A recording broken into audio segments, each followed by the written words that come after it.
kommer oor die voorgestelde geskiedeniskurrikulum vir skole en Dignity SA vra die Hof vir die wettiging van bystand dood.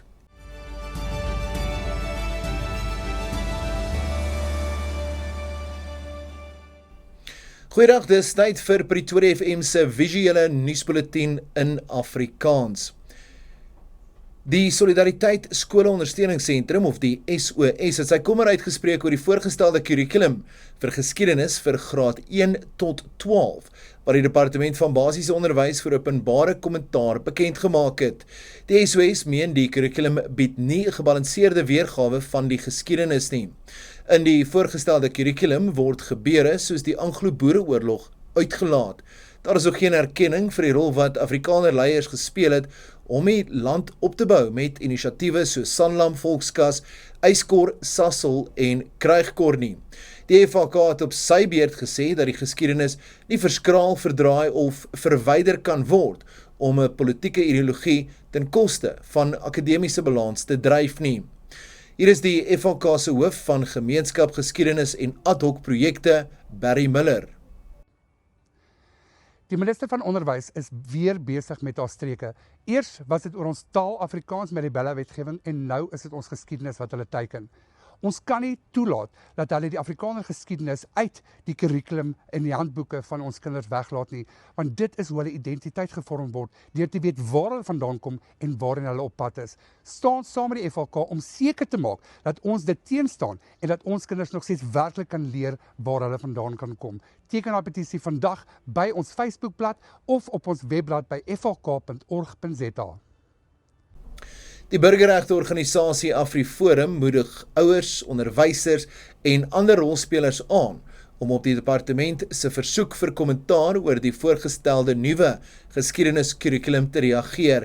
Die publiek het 30 dae om kommentaar in te dien.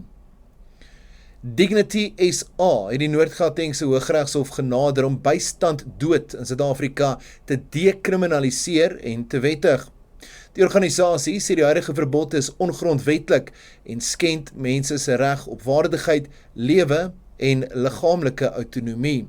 Die aansoek vra dat die parlement dit binne 24 maande wettig en dan wetgewing instel om streng gereguleerde bystand dood moontlik te maak.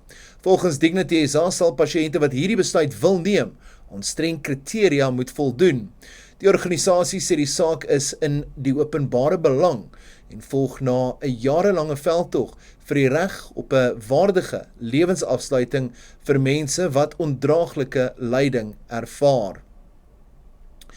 Die Departement van Justisie het die wetsontwerp op beskermde bekendmakings vrygestel om vletjieblassers in die land te beskerm. Die minister van Justisie en Staatkundige Ontwikkeling, Mameloko Kubayi, sê die wetgewing volg op aanbevelings van die Zondo-kommissie om geweld en victimisering teen informante te fnuik. Verskeie sleutelhervormings sluit in streng vertroulikheid, staatsregshulp en tronkstraf van tot 15 jaar vir oortreders. Kubayi sê die nuwe raamwerk poog om aanvalle, soos die sluipmoord op die fluitjieblaser Babita Diakuran, te voorkom deur veilige kanale vir aanmelding te skep. Belanghebbendes het tot 14 Mei geleentheid om kommentaar te lewer, alvorens die regering die wetsontwerp sal verfyn. Sowat 5000 Afrikaners het reeds na die VSA geïmmigreer sedert president Donald Trump 'n jaar gelede die Afrikaner vlugtelingprogram van stapel gestuur het. Hoewel Amerika die immigrasie drasties ingeperk het, geniet die minderheidsgroep voorkeurstatus weens beweringe van vervolging en rassediskriminasie in Suid-Afrika. Volgens amptelike dokumentasie is duisende Suid-Afrikaners die afgelope maande in 48 deelstate hervestig. Die Suid-Afrikaanse regering hou egter voet by stuk dat misdaad alle burgers raak en dat regstellende aksie noodsaaklik vir gelykheid is. Die minister van Basiese Onderwys, Viwe Gwarube, sê die groei in die DA het haar gemotiveer om vir die pos as adjunk federale voorsitter by die party se kongres die naweek te staan. Sy meen die jonger geslag leierskandidate sal die party se interne demokrasie versterk en help om steun oor politieke en rasgrense heen uit te bou. Die nuusbulletin is met trots geborg deur Solidariteit.